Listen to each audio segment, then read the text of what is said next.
নমস্কার, শুভ সন্ধ্যা। সবাইকে স্বাগত জানিয়ে আমরা শুরু করছি বেদজ্ঞান আয়ুর্বেদার অনুষ্ঠান। বেদজ্ঞান আয়ুর্বেদা ভারতীয় আয়ুর্বেদ নিয়ে পথ চলা একটি সংস্থা, যারা দীর্ঘদিন ধরে মানুষের পাশে, মানুষের সঙ্গে রয়েছে এবং রোগের সঠিক চিকিৎসা তারা করছে। বেদজ্ঞান আয়ুর্বেদা মানেই আমাদের সঙ্গে উপস্থিত থাকেন ডক্টর সুলতান খান। অনেক অনেক স্বাগত, শুভ সন্ধ্যা। নমস্কার। প্রত্যেক দিনের এই অনুষ্ঠান বুধ থেকে রবি আমরা চেষ্টা করি বিভিন্ন রোগের বিশদ আলোচনার, এবং সেই রোগের আলোচনা করতে গিয়ে নানান রোগ নিয়ে আলোচনা করি আমরা। খুব কমন কিছু রোগ যেগুলো আমরা সবাই জানি বা নাম শুনেছি বা দেখেছি আশেপাশের মানুষকে, আবার এমন অনেক রোগ যেটা হয়তো আমরা নামে জানি না, কিন্তু সিমটমস যখন আমরা শুনি তখন মনে হয় আরে বাবা এই রোগটা তো আমার রয়েছে, বা আমার অমুকের রয়েছে, বা আমার পাশের কেউ রয়েছে, আমি দেখেছি। আজকে যে রোগটা নিয়ে আলোচনা করব, এই রোগটা হয়তো নাম শুনেছেন, আবার হয়তো অনেক সময় শোনেননি, কিন্তু এই সমস্যা অনেক মানুষ ভুগছেন। সেই সমস্যাটা হচ্ছে আইবিএস। এটা একটা মানে আমাদের সমস্যা, এবং সেটা অবশ্যই বাউলস রিলেটেড সমস্যা। আসুন, এই আইবিএস কতটা মারাত্মক ক্ষতি করতে পারে যদি সঠিকভাবে সময় মতো চিকিৎসা না হয়, এবং এর চিকিৎসা কেন আমরা এটাকে বলি যে এটা চিকিৎসা নেই, এটাকে ম্যানেজ করে রাখতে হয়, আর কেন ভারতীয় আয়ুর্বেদ বলছে এর সঠিক চিকিৎসা রয়েছে এবং এই রোগের থেকে আপনি সুস্থ হয়ে যেতে পারেন, এই সবটা নিয়ে আমাদের আলোচনা থাকবে। তবে আপনাদের আগে থেকে আমন্ত্রণ জানিয়ে রাখি, সরাসরি কথা বলার নাম্বার 6292242341, 6292242342-তে ফোন করবেন। আর অবশ্যই আমাদের ইউটিউব চ্যানেলটাকে সাবস্ক্রাইব করে রাখবেন, যাতে করে এই অনুষ্ঠানটা অনেক মানুষের প্রয়োজনের অনুষ্ঠান আপনারা পরেও দেখতে পারেন। আমাদের এই চ্যানেলটিকে সাবস্ক্রাইব করে রাখলে আপনারা পেয়ে যাবেন। ডক্টর খান, প্রথমেই যেটা জানতে চাইবো যে আইবিএস এই রোগটা কী? দেখুন, আইবিএস মানেটা হচ্ছে ইরিটেবল বাউল সিন্ড্রোম, যাকে আমরা আয়ুর্বেদের গ্রানির সঙ্গে কোরিলেট করি। তো বেসিক্যালি আইবিএস বা গ্রানি এমন একটা সমস্যা, মানে আয়ুর্বেদ বলছে এটা এমন একটা জায়গা যেখানে কিন্তু আমাদের ফুডগুলো প্রসেসিং হয়। আর যখন ফুডগুলো ঠিকঠাক প্রসেসিং হতে পারে না, তখন আমাদের শরীরে আমগুলো অ্যাকুমুলেট হয়, তখন এই রোগটা আমাদের তৈরি হয়। ইরিটেবল বাউল সিন্ড্রোম এই জন্য বলা হয়, কেন মানুষ on and of constipation, diarrhoea বা অনেক সময় দুটো একসঙ্গে এই প্রবলেমটা ফেস করে, আর কোনো সময় ঠিক থাকে না মানুষের। ন্যাচুরালি একটা নর্মাল মানুষের একটা সকালবেলা মর্নিং কল থাকে, বা অনেক খুব বেশি হলে একবার আর সারাদিনে। কিন্তু এই আইবিএস পেশেন্টের এমন কন্ডিশন, সে যখনই মুখে খাবার নেবে বা খাবার খেতে যাবে বা কোনো স্ট্রেস, টেনশন, অ্যাংজাইটি তার ফিল হলে, তার ইমিডিয়েটলি কিন্তু একটা বাথরুমে কল পেয়ে যাবে। সেই জন্য এই রোগটাকে এমন একটা রোগ নাম দেওয়া হয়েছে আইবিএস, ইরিটেবল বাউল সিন্ড্রোম। আপনি বলছেন এটা হজম সংক্রান্তই সমস্যা? এক্স্যাক্টলি। আয়ুর্বেদে যেটা আমাদের জঠরাগ্নি রয়েছে, যার কাজ হচ্ছে আমাদের খাওয়া দাওয়াকে ডাইজেস্ট করে দেওয়া, এই জঠরাগ্নিটা যখন স্লো হয়ে যায় তখন আলটিমেটলি আমাদের এই প্রবলেমগুলো হয়। কেন কি আমরা যখন খাবার খাচ্ছি, স্টোর করার জন্য আমরা খাই না, আমরা খাবার খাই, সেটা একটা প্রসেস হয়ে ডাইজেস্ট হয়, শরীর যেটা দরকার সেটা অ্যাবজর্ব হয়, তারপর আমাদের নিচে ডাউনওয়ার্ড প্রসেসেতে এগিয়ে চলে যায়, লাস্টে সেটা একটা মানে স্টুল হয়ে আমাদের শরীর থেকে বেরিয়ে চলে যায়। কিন্তু এই খাবারটা যখন ডাইজেস্ট হয় না, তো আলটিমেটলি ওই খাবারটা ওখানে রেখে রেখে পচে যায়। আর পচে যাওয়া মানে হচ্ছে আম তৈরি, এন্ডোটক্সিন তৈরি। তো এন্ডোটক্সিন যখন তৈরি হবে, তো আলটিমেটলি আমাদের শরীরে নতুন নতুন রোগগুলো উৎপন্ন হবে। আপনারা অবশ্যই, আমি আজকে যে আমরা যে রোগটা নিয়ে আলোচনা করছি, আপনি দেখুন আপনার পরিবারের কেউ বা আপনি নিজেও হয়তো এই রোগে আক্রান্ত, হয়তো নামটা জানতেন না, বা আপনারা অন্য যে কোনো রোগে যদি আক্রান্ত থাকেন বা রোগ যদি আপনার প্রিয়জনের হয়ে থাকে, আপনারা ফোন করুন 6292242341, 6292242342। দেখুন, সরাসরি কথা বলার নাম্বার।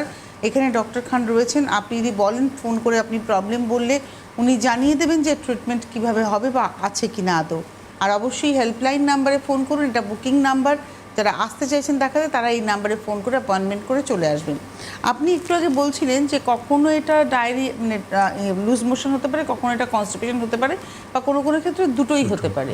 সাধারণত আমরা দেখি যে কনস্টিপেশন মানে পটি না ক্লিয়ার হতে যাওয়া, আর লুজ মোশন মানে যেটাকে আমরা আমার সাথে হাত বলে থাকি, কিন্তু দুটো একসাথে ব্যাপারটাকে একটু যদি খুলে বলেন। এটা হচ্ছে বেসিক্যালি প্রবলেমটা আমাদের ডাইজেশন সঙ্গে রিলেটেড। তো এই জন্য আপনাকে এর তিনটে ক্যারেক্টার রয়েছে। লক্ষণ যখন আমরা দেখব, তার মধ্যে এই লক্ষণগুলো প্রেজেন্ট থাকে। পেশেন্ট যখন আমাদের কাছে আসেন, কেন আইবিএস এমন একটা সমস্যা যার কিন্তু কোনো ইনভেস্টিগেশন না, একে আমাদের কিন্তু ক্লিনিক্যালি তাকে ডায়াগনোজ করতে হয় আমাদেরকে। তো পেশেন্ট যখন আমাদেরকে সমস্যা লক্ষণগুলো বলে, পেটে ব্লটিং বলে, পেটে ব্যথা বলে, পেশেন্ট বলছে ডক্টরবাবু কোনো সময় দেখছি কনস্টিপেশন হচ্ছে, স্টুল হার্ড হয়ে যাচ্ছে, কোনো সময় দেখছি বারবার আপনার পাতলা পায়খানা, স্টিকি স্টুল পাস হচ্ছে আমার, আর কোনো সময় দেখছি আমরা দুটো একসঙ্গে হচ্ছে, মানে অন অ্যান্ড অফ করে হচ্ছে আমাদের। তো এটা পুরোপুরি হচ্ছে আমাদের আগ্নি কারণের জন্য, যেটা রাগ্নির জন্য, যেটা যখন ঠিকঠাক ফাংশন না করে জন্য মানে যে যার হবে সে জানবেও না যে আজকে পটি কিরম হবে। এক্স্যাক্টলি মানে কারোর কনস্টিপেশন আছে, সে জানে আমার কনস্টিপেশন আছে, আমার প্রবলেম আছে, রাইট। তার বা লুজ সারপ্রাইজলি মোশন হতেই পারে, রাইট, কিন্তু তার সারপ্রাইজলি যে কোনো হ্যাঁ। একটা সমস্যা হতে পারে। সে ভাববে আমার প্রচুর স্টুল হবে, কিন্তু সে গেলে দেখলো কিছুটা হলো না, অল্প কিছু হলো, স্টিকি ভাব কিছু হলো, কিছু আমাশায় সে দেখতে পেলো। এই জন্য একে নামই দেওয়া হয়েছে আইবিএস। আচ্ছা, আইবিএস মানে ইরিটেবল বাউল সিনড্রোম। তো এই রোগটার সাইড এফেক্টস কী কী রয়েছে? মানে ধরুন এটা তো অনেকেই ট্রিটমেন্ট করেন না, মানে রেখেই দিয়েছে, তো পটির সমস্যা তো বুঝে উঠতে পারেন না, মানে এটার আর কি কি সাইড এফেক্টস রয়েছে? দেখুন, আইবিএস হলে যে কমপ্লিকেশনগুলো রয়েছে, সবথেকে প্রথম কমপ্লিকেশন যেটা হচ্ছে আপনার শরীরের উপর ইম্প্যাক্ট ফেলবে। কেন কি আপনি যেটা আমাদেরকে খাওয়া দাওয়া নিউট্রিশন দরকার সেটা আমরা পাবো না, ঠিকঠাক নিতে পারবো একটা না। টেলিফোন নিয়ে নিন। নমস্কার, কে রয়েছেন? হ্যালো, হ্যাঁ বলছি, বলছি। আরেকবার নামটা বলবেন প্লিজ। হ্যাঁ নমিতা বলছি। কোথা থেকে ফোন করেছেন? বজবজ ভিডিও থেকে। হ্যাঁ, প্রবলেম বলুন। বয়স কত? 68। প্রবলেম বলুন। প্রবলেম হচ্ছে নিশ্চয় আমার হাঁটু ব্যথা আছে, কিন্তু ইদানিং করে আমার পায়ের পেট থেকে পায়ের তলার খুব যন্ত্রণা হচ্ছে আর ফুলে যাচ্ছে পাটা। আচ্ছা, এই কতদিনের সমস্যা আপনার? এই কদিন হলো পাটা খুব যন্ত্রণা হচ্ছে, ফুলে যাচ্ছে, সামনেটা জ্বালা জ্বালা করছে। এই তো কয়েকদিন থেকে ফুলেছে না? স্টার্টিং কবে থেকে হয়েছে? স্টার্টিং হাঁটু ব্যথা কয়েক বছর। আসলে অর্থের অভাবের জন্য আমি ট্রিটমেন্ট করাতে পারিনি। আচ্ছা আচ্ছা আচ্ছা। আর আপনার পায়ের ব্যথাটা কতদিনের প্রবলেম? এই যে হাঁটুর ব্যথাটা তো বললেন অনেক বছর। আর হাঁটুর ব্যথা অনেক দিনে, আর এই যন্ত্রণাটা হচ্ছে আর 4-5 দিন হলো খুব। পায়ের তলায়? আচ্ছা, পায়ের তলা তলা সব ব্যথা ফুলেছে খুব, ওপর টোপর সব ফুলেছে। ঠিক আছে, আপনি টিভি স্ক্রিনে থাকুন, আমি বলে দিচ্ছি আপনাকে। আপনি যে প্রবলেমটা বলছেন এটা খুব সম্ভব আপনার অস্ট্রো আর্থ্রাইটিস হয়ে গেছে, যেটা আমরা আয়ুর্বেদের সন্ধিগত বাত বলি। তো এটা কিন্তু আপনাকে চিকিৎসা করাতে হবে মা। তার জন্য আপনাকে আমাদের চেম্বার ভিজিট করতে হবে। আপনি বর্ধমান থেকে বলছেন? বর্ধমান আমাদের চেম্বার রয়েছে, কলকাতা আসার দরকার নেই, আপনি বর্ধমানেই আমার সঙ্গে যোগাযোগ করতে পারবেন। আসুন, আয়ুর্বেদে খুব ভালো ট্রিটমেন্ট রয়েছে। আপনি বলছেন ফাইন্যান্সিয়াল প্রবলেমের জন্য আপনি ট্রিটমেন্ট করাতে পারেননি, কিন্তু আপনি একে মানে প্রথমেই কিন্তু আয়ুর্বেদিক ডক্টরের সঙ্গে যোগাযোগ করতেন বা অ্যাডভাইস নিতেন, তাহলে এত দূর পর্যন্ত আপনার সমস্যা আসতো না। আমি যখন এক্স রে করাবো আপনার, নিশ্চয়ই আপনার সমস্যা দেখতে পারবো যে সমস্যাটা আপনার অনেক অ্যাডভান্স হয়ে গেছে। কেন কি প্রত্যেক রোগে একটা স্টেজেস থাকে, আপনি যখন প্রাইমারি স্টেজে আপনি ইগনোর করবেন, তার আলটিমেটলি স্টেজেস বাড়বে। কেন এই হাঁটু নিয়ে উপরেই তো আপনি সমস্ত কাজ আপনার, কেন এই হাঁটুর উপরেই কিন্তু আপনার ওয়েট বেয়ারিং জয়েন্টস, এটাই তো ওয়েট আসবে, এটাই নিয়ে আপনি হাঁটাচলা করবেন, উঠা বসা করবেন। তো আপনি ইগনোর করলে আলটিমেটলি ক্ষয় বাড়বে, আর ক্ষয় বাড়া মানে হচ্ছে তাহলে আপনার ট্রিটমেন্ট লেন্দিও প্রসেস হবে। তো একটু যোগাযোগ করুন, আমি অ্যাডভাইস করে দেবো। অ্যাকচুয়ালি আমরা ভাবি যে ঠিক আছে এখন তো রোগটা অল্প আছে, পয়সা নেই, পরে ট্রিটমেন্ট করাবো, পরে কিন্তু আমাদের শরীরের সাথে কোনো কম্প্রোমাইজ নয়। আপনি সব কাটেল করে দিন, সব বাজেট কাটেল করুন, কিন্তু চিকিৎসাতে কাটেল করবেন না, ওখানে চিকিৎসাটা ঠিকমতো করাতেই হবে। এবং এই কারণেই ভারতীয় আয়ুর্বেদ যে আপনার সাধ্যের মধ্যে চিকিৎসা থাকবে এবং নেচারের হাত ধরে আপনি সুস্থ হয়ে উঠবেন। নমস্কার, কে রয়েছেন? হ্যালো, নমস্কার। কে বলছেন? কোথা থেকে বলছেন? আমি মধ্যমগ্রাম দিয়ে বলছি, কিরণ মন্দির। আর বয়স কত? আমার নাম আর ছেলে ছেলের বয়স কত? টাটা কি হয়েছে ওনার বলুন? কোলেস্ট্রল হয়েছে। কি কোলেস্টেরল? বলুন, আগে বলুন। ওই টেস্ট করিয়েছি, 180 দেখাচ্ছে। 180 কী দেখাচ্ছে? এই কোলেস্ট্রলটা। ট্রাইগ্লিসারাইড কত আছে? হ্যাঁ, ট্রাইগ্লিসারাইড কত আছে? আচ্ছা আমি দেখে আপনাকে আবার ফোন করছি। আপনি বললেন ফাস্টিং 180 বললেন, আপনি এদিকে বললেন কোলেস্টেরল। ফাস্টিং কিন্তু কোলেস্টেরল নয়, ফাস্টিং হচ্ছে ডায়াবেটিসের প্রবলেমের ক্ষেত্রে।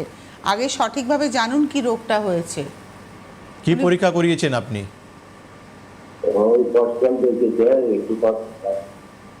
ছেলেকে দিন ফোনটা, বেটার হবে। হ্যালো। হ্যাঁ, আপনার ছেলে কি প্রবলেম হয়েছে, কি পরীক্ষা করিয়েছেন? ও আরে খেতে তো হজম হতো না তাড়াতাড়ি, তার হচ্ছে হার্টে প্রবলেম বলছিল, হাত দিতে পারতো না, একটু যে হাত নিয়ে যেত। হ্যাঁ, তো আপনি ব্লাড টেস্টে কি টেস্ট করিয়েছেন? ওই যে ক্যাপসুল না কি বলছে না, এটা বেড়ে গেছে বলছে। কত হয়েছে? আচ্ছা, কোলেস্ট্রল। ট্রাইগ্লিসারাইড বেড়ে গেছে, তাই বলছি। ঠিক আছে, আপনি টিভি স্ক্রিনে থাকুন। আপনারা ডিটেল দিতে পারছেন না, বেটার হবে আপনি হেল্পলাইন বা ফোন করুন। ওনার যে পরীক্ষা নিরীক্ষা করিয়েছেন ওই রিপোর্টগুলো পাঠান, দেখে আমরা বলে দেবো যে কী প্রবলেম হচ্ছে, কী বেড়েছে, কী আমরা সব বলে দেবো আপনাকে, ঠিক আছে? আসলে কি বলুন তো ডক্টর খান, আমরা না সঠিকভাবে জানার চেষ্টাও করি না যে কি রোগটা কি হলো। হতেই পারে সবাই যে সবটা বুঝবেন এমনটা নয়, কিন্তু চেষ্টা করতে হবে যে আমার সন্তানের কি রোগ হয়েছে এবং তার চিকিৎসা কি রয়েছে। 28 বছর বয়স তো সবাই তার জীবন শুরু, আর কি। এখনই কেন সে এতটা অসুস্থ হয়ে পড়বে? আর এই বয়সে কোলেস্ট্রল বাড়ছে, তাকে এটা alarming। এক্স্যাক্টলি আপনাকে খাওয়া দাওয়াতে কন্ট্রোল করতে হবে, আপনাকে একবার ইউএসজি রিপোর্টও করে নিতে হবে লিভার কেমন রয়েছে। এই বয়সে 28 বছর বয়সে একটা পেশেন্টের যখন একটা ছেলে যখন একটা কোলেস্ট্রল বাড়বে, তার কিন্তু ইন ফিউচারে গিয়ে তো অনেক কিছু সমস্যা আসতে পারে। কোলেস্ট্রল আলটিমেটলি বাড়ছে, আমাদের অ্যালার্মিং কী হয়, আমাদের নার্ভের যে ব্লাড সার্কুলেশন সেটা আস্তে আস্তে কমবে। তো সেই জন্য একটু আপনি সমস্ত রিপোর্ট নিয়ে যোগাযোগ করুন, কেন এই জন্য মেডিসিন যতটা দরকার তার সঙ্গে কিন্তু প্রিভেনশন অ্যান্ড লাইফস্টাইল মডিফাইডটা খুব দরকার রয়েছে। কেন মেডিসিন খাবেন, কোলেস্ট্রল চট করে 1 মাসে নর্মালে চলে আসবে, 1 মাসে নর্মালে চলে আসবে। তারপর কি করবেন? তারপর কি আবার গিয়ে ডক্টরের সঙ্গে যোগাযোগ করে ওষুধ খাবেন? না। তারপর কীভাবে ওকে থাকা উচিত, কী করা উচিত, কতটা ফিজিক্যাল অ্যাক্টিভিটি করা উচিত, এই সমস্ত জিনিস জানা খুব দরকার রয়েছে। মানে দোষটাকে শুধরে নেওয়া, যে দোষের জন্য কোলেস্ট্রলটা Yes. বেড়েছে সেই দোষটাকে শুধরানো। নমস্কার, কে রয়েছেন? হ্যালো, হ্যাঁ, কে বলছেন, কোথা থেকে বলছেন? আমি ওই যে আমার পায়ের ব্যথা তো। আপনি কে বলছেন, কোথা থেকে বলছেন? আমি বিনা গোস্বামী কোথা থেকে বলছি। বয়স কত? বয়স 57 বছর। কি হয়েছে পায়ে? পায়ে ঝিমঝিম করে পা, আর যে হাঁটুর ব্যথা, আর হাতও ঝিমঝিম করে সবসময়, ঝিমঝিম করে আর কি, আর বসতে পারি না ভালো করে। কোনো রিপোর্ট, কোনো ডক্টর দেখিয়েছেন? পায়ের ব্যথা ঝিমঝিম করে সবসময়, মানে বসতে খুব কষ্ট হয়। আপনি কোনো ডাক্তার দেখিয়েছেন? না, এমনি হোমিওপ্যাথি ওষুধ খাচ্ছি। কতদিন তো ওষুধে? হোমিওপ্যাথি ওষুধ। দেখাই না। আচ্ছা, ডক্টরবাবু কোনো এক্স রে রিপোর্ট করিয়েছেন আপনার? হ্যাঁ, এক্স রে রিপোর্ট কিছু করিয়েছেন ডক্টরবাবু আপনার? এক্সরে একবার করাইছিলাম আর কি, হাঁটুর ক্ষয় হয়ে গেছে বলতে। আচ্ছা, ঠিক আছে মা, আপনি টিভি স্ক্রিনে থাকুন। আপনি কুচবিহার থেকে বলছেন, আমি এই সপ্তাহে কুচবিহারে ছিলাম, আবার আমার চেম্বার 1 মাস পর হবে। আপনার খুব এমার্জেন্সি থাকলে আপনি অনলাইন কনসালটেশন করুন, কেন কি আপনি যে প্রবলেম নিয়ে বলছেন এর ট্রিটমেন্ট আয়ুর্বেদে খুব ভালো রয়েছে। আপনি দেখুন, আমরা যে কোনো প্যাথি ওষুধ খেতে পারি, সেটা কোনো অবজেকশন নেই। হোমিওপ্যাথি হোক, আয়ুর্বেদ, ইউনানি, সিদ্ধা, মডার্ন প্যাথি, যে কোনো ওষুধ আপনি খেতে পারেন। কিন্তু সবথেকে ইম্পর্ট্যান্ট জিনিস রয়েছে, আপনাকে একটা সময় নির্দিষ্ট পর্যন্ত ট্রিটমেন্ট হওয়া উচিত। আপনি লাইফ টাইম ওখানে এক জায়গায় যখন পড়ে থাকবেন, তো আলটিমেটলি আপনি বুঝতেই পারবেন না যে আপনার যে ট্রিটমেন্টটা চলছে তার আপনি মানে কোন দিকে আপনার ট্রিটমেন্টটা যাচ্ছে। কেন রিপোর্ট এমন একটা জিনিস যেটা কিন্তু আপনার ভালো খারাপ সব কিছু কিন্তু শো করতে পারে। আপনি একটা রোগ নিয়ে আক্রান্ত রয়েছেন 3 মাস, 6 মাস, 1 বছর, কোনো প্রবলেম নেই, কিন্তু 1 বছর পর আপনি রিপোর্ট করে আবার দেখবেন যে সেই জায়গায় কন্ডিশনটা কেমন রয়েছে। তো একবার যোগাযোগ করার চেষ্টা করুন আপনি। আর আপনারা না একটু নোটিস করুন যে এখানে না এই যে লাল স্ট্রিপটার মধ্যে কোথায় কবে চেম্বার রয়েছে তারিখ দিয়ে আসছে। খুব কাছাকাছি চেম্বার যেগুলো রয়েছে, ধরুন আপনার বাড়ি বর্ধমান বা বালুরঘাট, যেখানে হতে পারে, দেখুন এখানে কিন্তু আসছে। আর ডিটেলস জানার জন্য হেল্পলাইন নাম্বার 9073641643, 9073641643। আরেকটি নাম্বার হচ্ছে 9831068089। এই দুটো নাম্বারে আপনারা ফোন করে কথা বলে নিতে পারেন। আমরা আজকে আইবিএস নিয়ে কথা বলছিলাম, তো আইবিএসের ট্রিটমেন্ট সাধারণত মডার্ন প্যাথিতে আমরা জানতে পারি যেটাকে ম্যানেজ করে রাখা হয়, এটা কিউরেবল না, কারণ এটাকে বলা হচ্ছে অটো ইমিউন ডিজিজ। আয়ুর্বেদ কি বলছে? দেখুন, আয়ুর্বেদে তো যে ডেফিনিশন আমি দিলাম, ডেফিনিশনটা খুব পরিষ্কার দিলাম, তাহলে নিশ্চয়ই যারা আমাদের ভিউয়ার্স রয়েছে বা যারাই রয়েছে, পেশেন্টকে আমি এইভাবে কিন্তু বুঝিয়ে দিই যে প্রবলেমটা হচ্ছে আপনার জেঠারাগ্নি। আপনার জেঠারাগ্নি কিন্তু ঠিকঠাক ফাংশন করছে না। তো জেঠারাগ্নি যখন আপনাকে বাড়ানোর জন্য কী করতে হবে, সেটা হচ্ছে ওইটাই হচ্ছে লাইন অফ ট্রিটমেন্ট। যে জেঠারাগ্নি বাড়ানোর জন্য আপনাকে আপনার খাওয়া দাওয়ার উপর কন্ট্রোল করতে হবে, সময়তে খাওয়া দাওয়া করতে হবে, লাইট খাওয়া দাওয়া করতে হবে। তাতে কী হবে, আপনার যে জেটারাগ্নি যে স্লো ডাউন হয়ে গেছে সেটা আস্তে আস্তে পারবে। আয়ুর্বেদে আমাদের কিছু মেডিকেশন রয়েছে যেটা কিন্তু আপনার যে শরীরে আমগুলো অ্যাকুমুলেট হচ্ছে সেটা কিন্তু আমরা শরীরের মধ্যেই কিন্তু ডাইজেস্ট করে দিতে পারি, তাকে বলা হয় দীপন পাচন। কিছু মেডিসিন আমাদের এমনও রয়েছে আমাদের। তার সঙ্গে রয়েছে যে আইবিএস পেশেন্ট, তাদের স্ট্রেস, টেনশন, অ্যাংজাইটি হচ্ছে, তার জন্য কিন্তু রোগ অনেকটা বেড়ে যায়, অনেকটা ট্রিগার করে যায়। তো স্ট্রেস, টেনশন, অ্যাংজাইটি কমার জন্য আমাদের আয়ুর্বেদে পঞ্চকর্মা থেরাপি বেস্ট ট্রিটমেন্ট রয়েছে।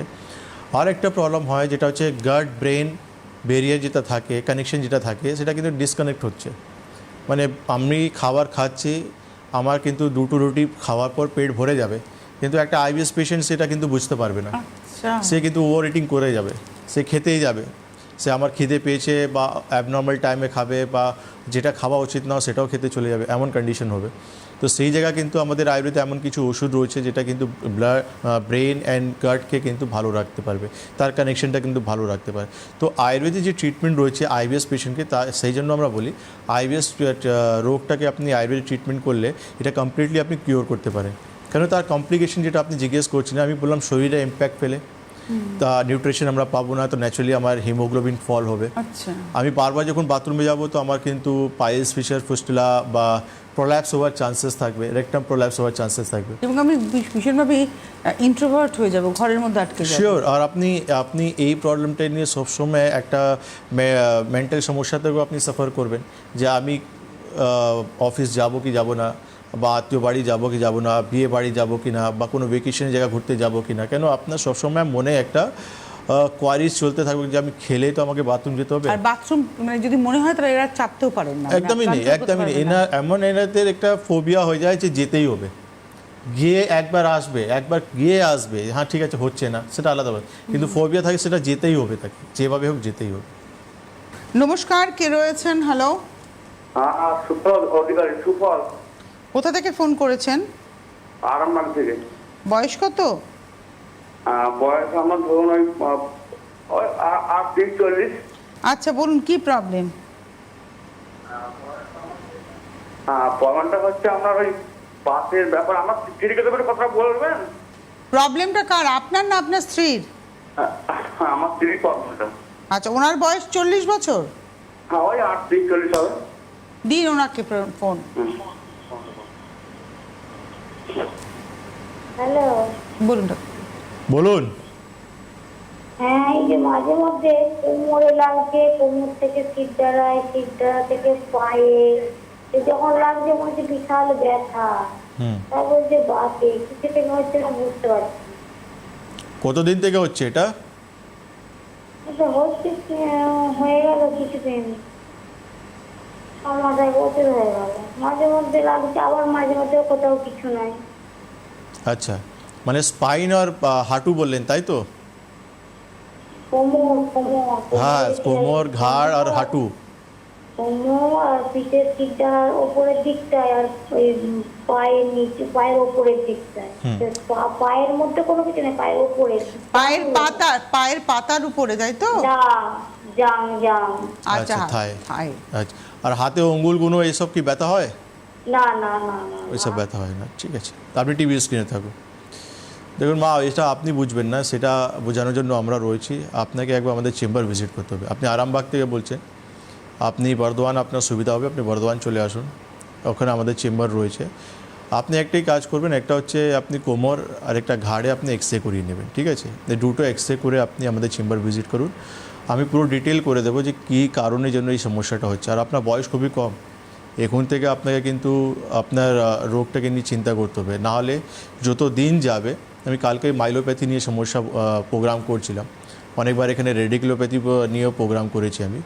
তো দেখুন, রোগ যখন আমাদের শরীরে আসে, তাকে আমরা যখন ইগনোর করবো বা প্রপার চিকিৎসা করবো না, তার কিন্তু কমপ্লিকেশন রয়েছে। এটা হচ্ছে সবথেকে বড় জিনিস। একটা পয়েন্ট থেকে সমস্যা স্টার্ট হয়, আর আমরা আস্তে আস্তে কিন্তু আর ডিটেরিওরেট করতে চলে যাই। এই জন্য একটু হেল্পলাইন নাম্বার ফোন করুন, যোগাযোগ করার চেষ্টা করুন। অবশ্যই আপনারা ফোন করবেন, হেল্পলাইন নাম্বার 9073641643, হলুদ বক্সের মধ্যে দেখুন নাম্বারটা রয়েছে। আরেকটি নাম্বার 9831068089, দুটো নাম্বার রইল। একটা বিজি থাকলে পরেরটাতে ট্রাই করবেন, কিন্তু আপনাকে ফোন করে কথা বলে নিতে হবে, কনফার্ম করে নিতে হবে। আপনার বাড়িটা, আপনি বলবেন আমার বাড়ি অমুক জায়গায়, সাপোজ আপনার বাড়ি ধরে নিচ্ছি বহরমপুর, কোথায় চেম্বার পাবেন, আপনার নিয়ারেস্ট কোনটা চেম্বার, এটাও যেমন জানতে পারবেন, অ্যাপয়েন্টমেন্টও পাবেন। আবার যারা থ্রু টেলিফোন কনসালটেশন চাইছেন, চিকিৎসা চাইছেন, তারাও ওই নাম্বারে ফোন করে অ্যাপয়েন্টমেন্ট করে নেবেন। আর কলকাতার চেম্বার বলতে হাওড়ায় প্রত্যেক বুধবার চেম্বার, প্রত্যেক বৃহস্পতিবার দমদম জংশন চেম্বার, প্রত্যেক শুক্রবার দিন যাদবপুর অঞ্চল যোধপুর পার্ক কালীবাড়ি চেম্বার, আর প্রত্যেক রবিবার দিনকে চেম্বার পাবেন। সকালটা হচ্ছে যাদবপুর অঞ্চল যোধপুর পার্ক কালীবাড়ি, বিকেলটা হচ্ছে হাওড়া জংশন, এই দমদম জংশন, এই হচ্ছে চেম্বার কলকাতার। আর কলকাতার বাইরে প্রায় প্রত্যেকটা জেলাতে চেম্বার রয়েছে। উত্তরবঙ্গে মাসে একবার করে শিলিগুড়ি, কোচবিহার সমস্ত জায়গায় চেম্বার থাকে, মালদা, এবং তার পাশাপাশি কিন্তু চেম্বার থাকে হচ্ছে আসামের গৌহাটি এবং ত্রিপুরার আগরতলা। সেটাও একটু আপনাদের ফোন করে জানতে হবে যে কবে চেম্বার রয়েছে। আর ডিটেলস কিন্তু এই স্ক্রিপ্টের মধ্যে দেখুন আসছে পরপর, যে চেম্বার কবে কোথা তারিখে রয়েছে, মানে সামনের সপ্তাহে কোথায় কোথায় চেম্বার রয়েছে সবটা কিন্তু এখানে রয়েছে, আপনারা দেখে নিতে পারবেন। তো এই যে আইবিএসের ট্রিটমেন্টের এবার আসি, যে আয়ুর্বেদে কীভাবে ট্রিটমেন্ট আপনারা করেন, দোষটাকে কিভাবে আর কি কাটানো হয়? দেখুন, দোষটা খুব ইম্পর্ট্যান্ট, কেন কি আমি আইবিএস পেশেন্টের 3টে সবথেকে বড়ো যে স্টুলের নেচারে যেটা লক্ষণ থাকে, যেমন একটা পেশেন্ট যেটা বলে ডায়রিয়া, কেউ পেশেন্ট বলে কনস্টিপেশন, আর কেউ পেশেন্ট বলে যে দুটোই সমস্যা হচ্ছে। তো ন্যাচুরালি 3টে যে আইবিএস পেশেন্ট আমাদের এখানে যখন আসে, তাদের 3জনেই কিন্তু লাইন অফ ট্রিটমেন্ট কিন্তু ডিফারেন্ট থাকবে। যারা কনস্টিপেশনের প্রবলেম থাকবে তার ট্রিটমেন্ট আলাদা থাকবে, যাদের ডায়রিয়া প্রিডমিনেন্ট থাকবে তাদের ট্রিটমেন্ট আলাদা থাকবে, আর যাদের কিন্তু ডায়রিয়া অ্যান্ড কনস্টিপেশন মিক্স থাকবে তাদের ট্রিটমেন্ট কিন্তু আলাদা থাকবে। তো ট্রিটমেন্টটা ডিপেন্ড করছে পেশেন্ট টু পেশেন্ট, তার দোষ, ধাতু, প্রগতি, অগ্নিবল উপর কিন্তু ট্রিটমেন্ট বেস করবে। তো এখানে আপনারা যখন মেডিকেশনের ব্যাপারটা থাকছে, মেডিকেশনের পাশাপাশি পঞ্চকর্মা কতটা হেল্প করে এই আইবিএসের পেশেন্টদের? দেখুন, পঞ্চকর্মা আইবিএস পেশেন্টদের জন্য খুবই ভালো, কেন কি ডিটক্সিফিকেশন আপনার শরীরে অ্যাকুমুলেট হচ্ছে, আপনার অগ্নিবল কমে গেছে, তো আপনি যখন ডিটক্সিফাইড করবেন তো ন্যাচারালি অগ্নিবল আপনার বাড়বে। অ্যান্ড সেকেন্ড সবথেকে মোস্ট ইম্পর্ট্যান্ট প্রবলেমটা হচ্ছে সেটা হচ্ছে আপনার স্ট্রেস, টেনশন, অ্যাংজাইটি, যেটা মেন্টাল সমস্যা আমি বললাম যে মানুষদের হয়, তো আইবিএস পেশেন্টের, তো সেই জায়গা থেকে ওভারকাম করার জন্য আমাদের শিরোধারা, শিরোবস্তি, নস্যম যে ট্রিটমেন্টটা রয়েছে এটা খুব ভালো কাজ করে। তো দুটো ট্রিটমেন্ট, থার্ড হচ্ছে নিদান পরিবর্জন, এটাও কিন্তু আমাদের জানা দরকার। আইবিএস পেশেন্ট কিন্তু এটা জানতে পারে না, বা অনেকরাই যখন অনেক চেম্বার ডক্টরবাবুকে দেখিয়ে নিয়েছেন তারা কিন্তু জানেন যে কোন কোন খাবারটা একটু অ্যাভয়েড করা হচ্ছে। তো নিদান পরিবর্জন কিন্তু সবথেকে ইম্পর্টেন্ট পার্ট রয়েছে 3টে পার্টে। মানে সবার আগে নিদান পরিবর্তন। এক্স্যাক্টলি, নিদান পরিবর্জন তো আপনাকে জানতেই হবে, আপনি যে খাবার খাচ্ছেন সেটা টলারেট করতে পারছেন কি না, আর আপনি যে খাবার খাচ্ছেন তার জন্য কি আপনার রোগ ট্রিগার করে যাচ্ছে। কারণ প্রচুর রোগ যেটা থাকে না, তাকে বাড়ানোর জন্য কিছু কিছু সমস্যা থাকে, মানুষ জানে না, ভুল ভ্রান্ত সেটা খেয়ে ফেললো, তো আলটিমেটলি রোগটা আপনার একটু ট্রিগার হয়ে গেল। আচ্ছা, এইবারে একটা প্রশ্ন করি, সেটা হচ্ছে যে আইবিএস আমরা তো সবসময় ট্রিটমেন্টটা করি না সময় মতো, তো এর কি স্টেজেস আছে? আইবিএসে হ্যাসেস কোনো স্টেজেস নেই, কিন্তু কমপ্লিকেশনগুলো যেটা রয়েছে আর এটা কি প্লাস, বাড়তে পারে কমপ্লিকেশন? হ্যাঁ শিওর, কেন রোগ যতদিন থাকবে তার ইম্প্যাক্টটা আপনার শরীরে কমপ্লিকেশন হিসাবে যেটা আমি বললাম সেটাই হবে, যে আপনার যে ওভারঅল বডি, তার উইকনেস বা নিউট্রিশনের অভাব সেটা আপনার শরীরে ফিল করতে পারবেন, হিমোগ্লোবিন কমবে সেটাও আপনি দেখতে পারবেন। আর যে লাস্ট যেটা আমি বললাম, বারবার বাথরুম যাওয়ার জন্য পাইলস, ফিস্টুলা বা প্রোল্যাপস হওয়ার চান্সেস থাকে। সুতরাং এটাকে শুরুতেই, মানে আমরা বুঝবো কি করে যে একজন পেশেন্ট নর্মালি ধরুন কারোর ক্ষেত্রে 2বার, ম্যাক্সিমাম 3বারও তো হতে পারে, একজন আইবিএসের পেশেন্ট দিনের মধ্যে মিনিমাম মানে কতবার গেলে আমরা বুঝবো যে এর আইবিএসের প্রবলেম আছে? দেখুন, এই মানে আইবিএস পেশেন্টের প্রবলেমটা কোন জায়গা হবে, যে খেলেই বাথরুমে কল পাবে, খেলেই তার মুখে খাওয়া যাচ্ছে সে বাথরুমে কল পাচ্ছে, স্ট্রেস, টেনশন, অ্যাংজাইটি হচ্ছে সে বাথরুমে কল পাচ্ছে। এবার অনেক পেশেন্ট রয়েছে যার কিন্তু 2 ঘন্টা পর, 3 ঘন্টা পর তার কিন্তু এপিসোডটা কিন্তু রিপিট হতে থাকে। তো এই জন্য এই সিমটমস দেখার পরে ইমিডিয়েটলি আমাদের কিন্তু ডক্টরের সঙ্গে কনসাল্ট করা উচিত।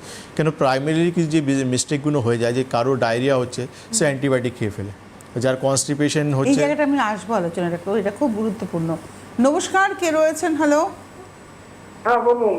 ফোন আপনি করেছেন, বলুন কোথা থেকে ফোন করেছেন? গ্রাম, হ্যাঁ, সিংলা থানা, মেদিনীপুর জেলা। আপনার নাম কি? আপনার প্রবলেম? না না, আমার বাড়ির বৌমা। আচ্ছা, বয়স কত তার? বয়স 21। কি প্রবলেম তার? প্রবলেম হচ্ছে ওই সিস্টের ব্যাপারে। সিস্ট খুব ভরে গেছে আর কি। সিস্ট হয়েছে। হ্যালো, হ্যাঁ বলুন, শুনছি, বলুন। বলি সিস্টার ব্যাপারে কি সুরাহা করা যাবে? কী বলে? সিস্টের ব্যাপারে উনি ট্রিটমেন্ট চাইছেন, আদৌ আছে কিনা। ঠিক আছে, আপনি টিভি স্ক্রিনে থাকবেন। সিস্ট হয়েছে, তার ট্রিটমেন্ট রয়েছে, তার জন্য আপনি মিদনাপুর থেকে বলছেন, খড়গপুর আমাদের চেম্বার রয়েছে, মেচেদাও চেম্বার রয়েছে, যেখানে আপনার সুবিধা। নিশ্চয়ই আপনি ইউএসজি রিপোর্ট করেছেন, ওই রিপোর্টটা নিয়ে আপনি যোগাযোগ করবেন। দেখুন, আমি কিছুদিন আগেই PMOS বলে একটা প্রোগ্রাম করলাম, কেন কি PCOS বলে যে রোগটা রয়েছে তার নামটা কিন্তু চেঞ্জ হয়ে এখন PMOS হয়ে গেছে। তো এট এ টাইম যারাই এই সিস্টের সমস্যা থেকে ভুগছে তারা কিন্তু সিস্টে কনসেন্ট্রেট না করে তাদেরকে ওভারঅল বডিতে কিন্তু মানে পুরো বডি সিস্টেমটা কিন্তু লক্ষ্য করতে হবে। কেন এখানে কিন্তু মানে মেডিকেল সায়েন্স প্রচুর স্ট্রিক্টভাবে বলছে, কেন কি প্রচুর ইগনোরেন্সের জন্য কিন্তু প্রচুর মহিলারা কিন্তু ডায়াবেটিক পর্যন্ত চলে যাচ্ছে, তার ওভারঅল বডিতে কিন্তু ইফেক্ট ফেলে যাচ্ছে। তো এই জায়গাটা একটু প্রপার চিকিৎসা, প্রপার ডিসকাশন খুব দরকার রয়েছে। আপনার বৌমাকে নিয়ে একবার আপনি সমস্ত রিপোর্ট নিয়ে আমাদের চেম্বার ভিজিট করুন। আজকে আমরা IBS নিয়ে কথা বলছি, ইরিটেবল বাউল সিনড্রোম। এই রোগটা এমনই, আপনি নিজেও জানবেন না যে আজকে আপনার বডিটা কেমন হবে, সেটা শক্ত হবে না আমাশার মতো লিকুইড হবে। এবং আমরা যেটা করি, হয়তো কনস্টিপেশন হচ্ছে, আমরা একটা মানে খেয়ে নিলাম, ল্যাক্সেটিভ খেয়ে নিলাম, আবার হয়তো মানে কনস্টিপেশন হচ্ছে ল্যাক্সেটিভ খেলাম, আবার আমাশা হচ্ছে অ্যান্টিবায়োটিক খেয়ে বন্ধ করলাম। আমরা এখানে আসবো যে সেলফ মেডিকেশন কতটা ক্ষতি করে এই IBS এর ক্ষেত্রে। আপনি সলিউশনই পাবেন না। আপনি অ্যান্টিবায়োটিক খাবেন, তার যতক্ষণ প্রভাব থাকবে তার আপনি কিছুটা রিলিফ দেখবেন, আবার প্রবলেমটা কিন্তু রিল্যাপস করবে। তো রিল্যাপস যখন করবে তখন আপনি কিন্তু চিন্তায় পড়ে যাবেন যে আমি কতবার অ্যান্টিবায়োটিক খাবো, বা আপনার কনস্টিপেশনে ধাত হচ্ছে, আপনি কনস্টিপেশনের ওষুধ বারবার খেয়ে যাচ্ছেন, তো প্রবলেমটা আলটিমেটলি যে মেইন রুট কজটা রয়েছে সেটা কিন্তু চেপে যাচ্ছে। তো এইভাবে যখন আপনি যতদিন ডিলে করবেন রোগটা কিন্তু বেড়ে চলে যাবে আপনার। আস্তে আস্তে আপনি জানতে পারবেন যে আপনার এমন এত বড় রোগ আপনার শরীরে ছিল, আপনি তাকে কিন্তু ধরতে পারলেন না, আর নিশ্চয়ই আপনিও ধরতে পারবেন না, আপনাকে ইমিডিয়েটলি ডক্টরের সঙ্গে কনসাল্ট করতে হবে। এই জন্য আমরা বারবার বারণ করি যে ওভার দি কাউন্টার মেডিসিন খাওয়া বা রাস্তা চললে বন্ধুদের বা চায়ের দোকানের লোক সঙ্গে অ্যাডভাইস নেওয়া, এটা কিন্তু আমাদেরকে বন্ধ করে দেওয়া উচিত। আমার শরীর যে এক্সপার্ট থাকে, যে ডক্টর থাকে, সেটা যে কোনো প্যাথি থাক, তাকে কিন্তু ইমিডিয়েটলি কনসাল্ট করে আগে আমার রোগটার সঙ্গে ডিসকাশন দরকার, আমার রোগটা কী হচ্ছে তার ডায়াগনোসিসটা দরকার। ফার্দার আমি চিন্তা করবো যে আর আমাকে কী স্টেপ নেওয়া উচিত। কিন্তু রাস্তায় বা পাড়াতে বা চায়ের দোকানে নিজের রোগ নিয়ে ডিসকাশন করা উচিত না। এটা খুব ইম্পর্টেন্ট বলেছেন, মানে অন্য লোকের নয়, একদম ডক্টরের কাছ থেকেই কনসালটেশন করা উচিত, যে কনসাল্ট করা উচিত ডক্টরের সাথে যে আমার রোগের চিকিৎসা কী হবে। কারণ তার একটা ডিগ্রি রয়েছে, তার একটা রেজিস্ট্রেশন নাম্বার রয়েছে। অনেক ধন্যবাদ জানাবো ডক্টর খানকে, ধন্যবাদ আপনাদের, নমস্কার।